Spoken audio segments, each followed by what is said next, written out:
సుమన్ టీవీలో మీ business promotions కోసం ఈ కింది నెంబర్ను సంప్రదించగలరు.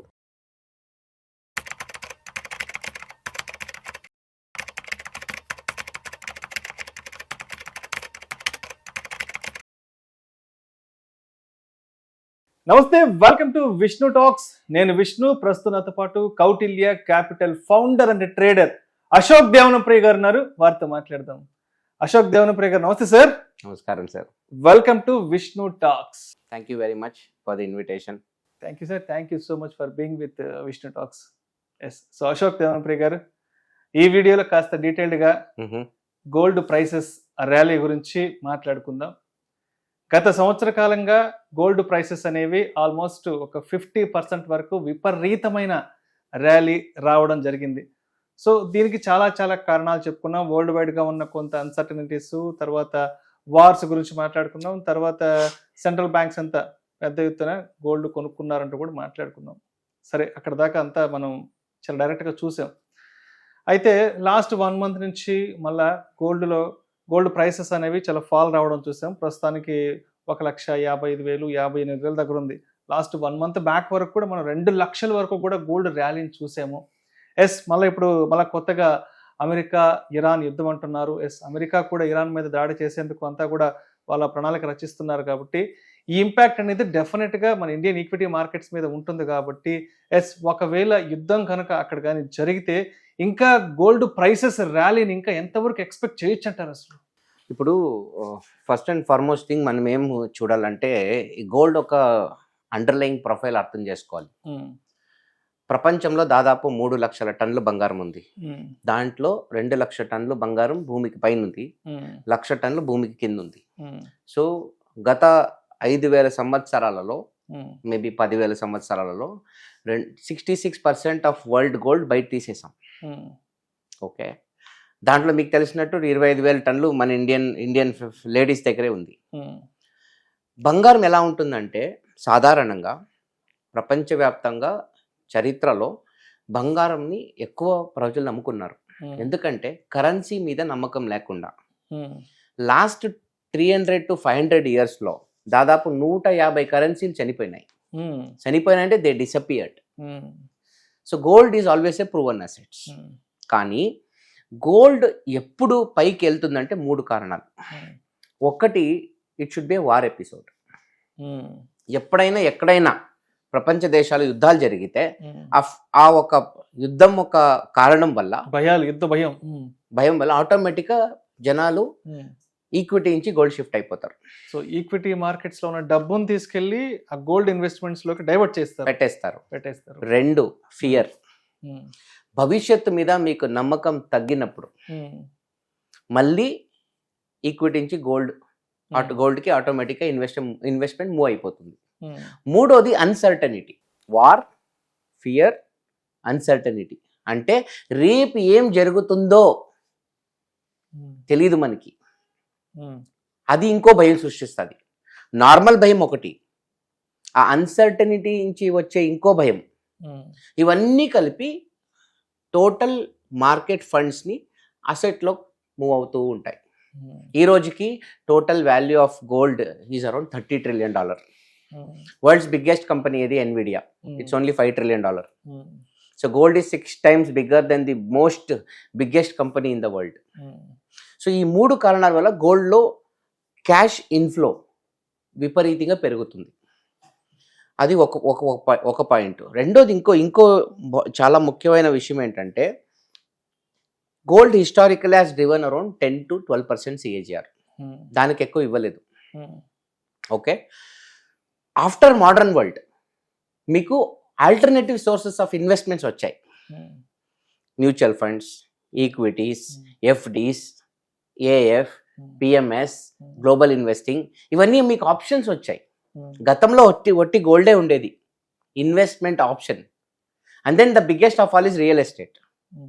చరిత్రలో మీకు రియల్ ఎస్టేట్ మీద ఇన్వెస్ట్మెంటే లేవు. ఎందుకంటే సామ్రాజ్యాలు కూలిపోతే సైట్లకు విలువ వచ్చేది కాదు. సో బంగారం తీసుకొని పారిపోయేవాళ్ళు. But in the modern world things have completely changed. But ప్రజలు ఏం చేస్తారు అంటే, వాళ్ళు ఒక టోటల్ పోర్ట్ఫోలియో అలొకేషన్ ఉంటాయి కదా, వాళ్ళ పోర్ట్ఫోలియోలో 10% ఎప్పుడు గోల్డ్ని ఒక హెడ్జ్డ్ అసెట్గా పెట్టుకుంటారు. నేను ఎక్కువ మందికి చెప్పేది ఏంటంటే గోల్డ్లో you have to put money, which ఈ స్టాండర్డ్. ఆ గోల్డ్ ఇన్వెస్ట్మెంట్ 3 రకంగా ఉంటాయి. Number 1, people who buy jewels. రీసెంట్గా మా పాపకి we bought gold for a good function at home. Okay, so ఆ ఒక గోల్డ్ పర్చేస్కి మనకి ప్రైస్కి సంబంధం లేదు. మాకు బంగారం కావాలి, మేము కొనుక్కున్నాం. ఇంకా బంగారం 30% కింద పడినా 30% పైకి పోయినా మాకు సంబంధం లేదు. Because we are holding it for the next maybe 10, 20, 30 years. Right. Second, ఎవరైనా గోల్డ్ అలొకేషన్ వాళ్ళ పోర్ట్ఫోలియో తక్కువ ఉంటే వాళ్ళు కొనుక్కుంటారు. సపోజ్ మీ అలొకేషన్, మీ దగ్గర 1 కోటి రూపాయల పోర్ట్ఫోలియో ఉంటే మీ దగ్గర ఓన్లీ 5% గోల్డ్ అలొకేషన్ ఉంటే we always tell please go another 5% more. మీరు ఇన్వెస్ట్ చేస్తారు. సో షార్ట్ టర్మ్లో మీకు కూడా ఒక స్ట్రెస్ అవసరం లేదు, ఎందుకంటే మీ holding period minimum 3 years, 5 years ఉంటుంది. And third person is gold traders. వాళ్ళు టెక్నికల్ పరంగానే ఆలోచించాలి. They should look at technicals of the gold. ఎందుకంటే macro economics fundamentals of gold చూసుకొని ట్రేడింగ్ చేసేది కరెక్ట్ స్ట్రాటజీ కాదు. సో వాళ్ళు న్యాచురల్గా ఏ ఇండికేటర్సో ఏ ప్రైస్ యాక్షనో వాడుకొని గోల్డ్లో కొన్ని ఎక్స్పోజర్ వాళ్ళు తీసుకుంటారు. ఇప్పుడు నన్ను అడిగితే depending upon what gold did in the last 25 years, suppose బంగారం ఫ్యూచర్లో మినిమం ఒక 10% సిఏజిఆర్ చేసిందంటే, మినిమం 10% సిఏజిఆర్. ఎందుకంటే మనం మాట్లాడిన ఆ 3 విషయాలు, అన్సర్టనిటీ, ఫియర్ అండ్ వార్, ఈ 3 మళ్ళీ జరుగుతాయి, ఖచ్చితంగా జరుగుతాయి. సో వస్తే మళ్ళీ గోల్డ్ ర్యాలీ వస్తుంది. My guess is gold can touch 10 crores per kg in the next 15 to 20 years. ఇంకా నెక్స్ట్ 10 కోట్లకి వెళ్తారు నెక్స్ట్ 10-15 years కి, నెక్స్ట్ ఒక డెకేడ్ తర్వాత, ఆఫ్టర్ 1 decade 15 to 20 అని రాసుకోండి. 15 to 20, నాట్ 1. ఓకే, 10. ఇంకా ఇప్పుడు 1.5 CR ఉంది కదా, మినిమం 6 to 7 times పెరుగుద్ది. That is my view. Next, again gold prediction చేయగలమా? నో.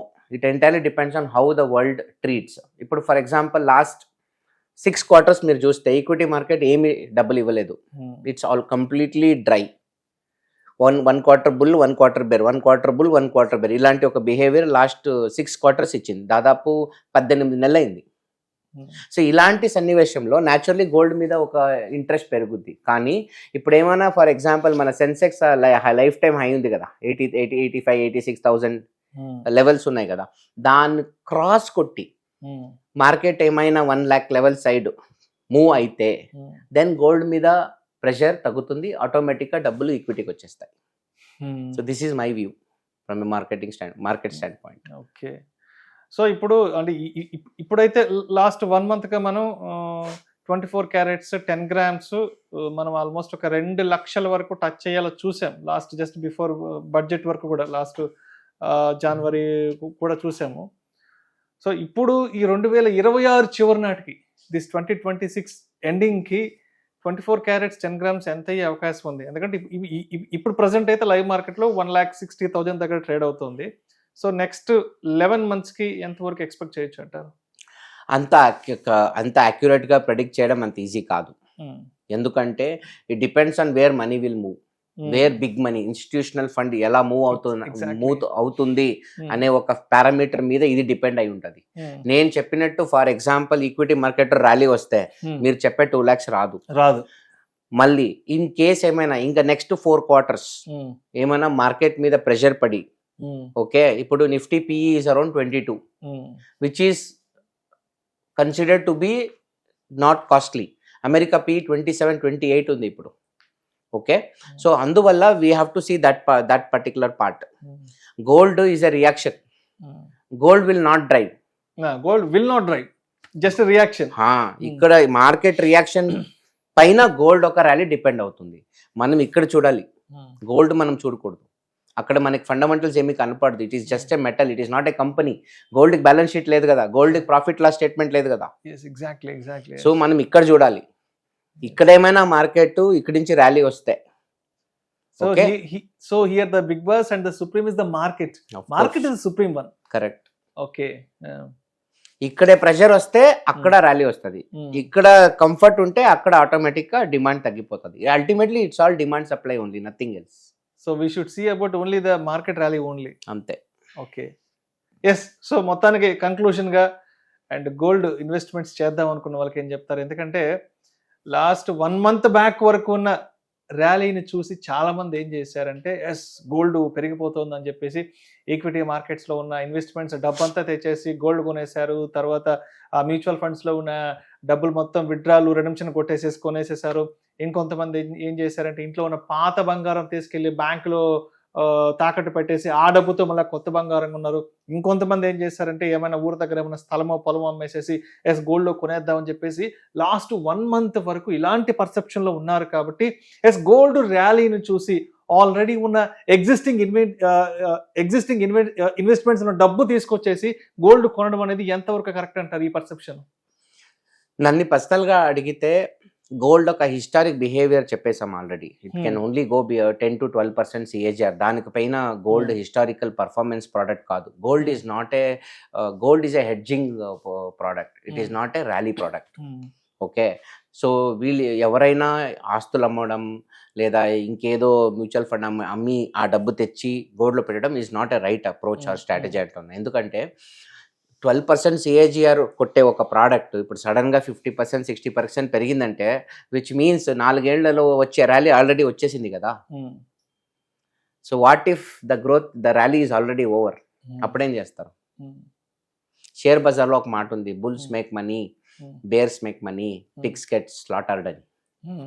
బుల్స్ డబ్బులు చేస్తారు, బేర్స్ కానీ టాప్లో బై చేస్తారు కదా, వాళ్ళు స్లాటర్ అయిపోతారు అని చెప్తారు. సో అలాంటి పరిస్థితి వస్తే ఏం చేసేది? ఓకే, మళ్ళీ గోల్డ్ లాంటి ఒక ప్రోడక్ట్ని ఎవ్వడు ప్రెడిక్ట్ చేయలేదు. Governments cannot predict, even finance ministry cannot say gold will go here అని చెప్పి. ఒక మనిషి దాన్ని ప్రెడిక్ట్ చేయలేడు. కానీ గోల్డ్ ఒక ఎక్స్పోజర్ అనే ఒక కాన్సెప్ట్ మీద పోతే నన్ను అడిగితే 10% గోల్డ్ ఉందా, be happy, don't buy more gold, put diversify your money in equity markets, real estate and other asset classes. ఎందుకంటే హిస్టారికల్గా ప్లస్ ఫ్యూచరిస్టిక్గా కూడా ఆలోచించిన gold will never do more than 12% CAGR. దానిపైన అది చెయ్యదు. Right. That is my view. So మొత్తానికి బంగారం ధరలు పెరుగుతాయా లేదంటే తగ్గుతాయా అనేది అది ఈక్విటీ ఇన్వెస్ట్మెంట్స్ మీద, అంటే ఈ ఈక్విటీ ఇన్వెస్ట్మెంట్స్లో ఇండియన్ మార్కెట్ స్టాక్ మార్కెట్ మీద ఉన్న ర్యాలీని బట్టి మాత్రమే ఉంటుంది. అంతేగాని పర్టికులర్గా డైరెక్ట్గా మనం గోల్డ్ పెరుగుతుందా లేదా తగ్గుతుందా అన్నది చెప్పలేం. సో ఇక్కడ ఏం యాక్షన్ ఉంటుందో అక్కడ రియాక్షన్ ఉంటుంది. ఈక్విటీ మార్కెట్స్ లో ఉండే యాక్షన్ బట్టి అక్కడ రియాక్షన్ అనేది ఉంటుంది అంటారు. కరెక్ట్. సో మొత్తానికి నెక్స్ట్ 15 to 20 years కి అయితే మాత్రం కేజీ బంగారం ఎంత అని చెప్పారు? 10 కోట్లు. నా ఎక్స్పెక్టేషన్. మీ ఎక్స్పెక్టేషన్ ఉండొచ్చు. నా ఎక్స్పెక్టేషన్ అట్లీస్ట్ 10 కోట్లు అవుతుందని. 10 కోట్లు ఒక డెకేడ్ తర్వాత, ఆఫ్టర్ 1 decade. 1 decade చాలా త్వరగా అవుతుంది. 1 decade is too much. You can assume 2 decades max. 15 to 20 years. 15 to 20 years. 6 times పోద్ది. Right sir. Thank you sir. Thank you so much Ashok Devanampriya garu. So బంగారం ధరలు ఎందుకు ఇంతలా పెరిగిపోతున్నాయి, అదేవిధంగా రాబోయే రోజుల్లో బంగారం ధరలు ఇంకా ఎంతవరకు వెళ్తాయి ఏంటన్న దాని గురించి చాలా చక్కగా, చాలా డీటెయిల్డ్గా మన ఆడియన్స్కి చాలా సింప్లిఫైగా తెలియజేశారు. Thank you so much sir. Thank you very much.